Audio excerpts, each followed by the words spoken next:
The best boba recipe for a pop-up drink stand is a brown sugar milk tea with tapioca pearls, made by brewing a strong black tea base, mixing it with milk and brown sugar syrup, and adding chewy tapioca pearls cooked fresh that same day. Here's how it actually works and why it tastes so good.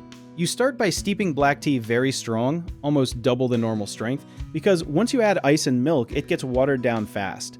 Then you make a brown sugar syrup by melting brown sugar with a little water until it turns thick and almost like caramel. And this is the part most people do not know about. Swirling that warm syrup inside the cup before pouring in the milk creates those pretty tiger stripes you see in fancy boba shops. The tapioca pearls need to be boiled for about 15 minutes and then soaked in more brown sugar syrup so they stay soft and never turn hard or chalky. For a pop-up stand, you want to pre-mix your tea and milk base ahead of time in big batches, then only add ice and pearls when someone orders, so the line moves fast. This drink is popular because the sweetness and chewiness work together, giving people both a flavor and a texture experience in one cup.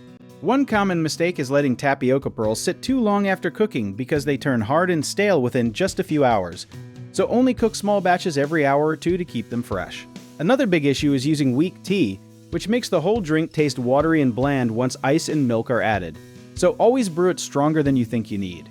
A lot of new stands also forget to stir the brown sugar syrup evenly, which causes some cups to taste super sweet and others to taste flat, so mix your syrup into the tea base thoroughly before serving instead of adding it drink by drink.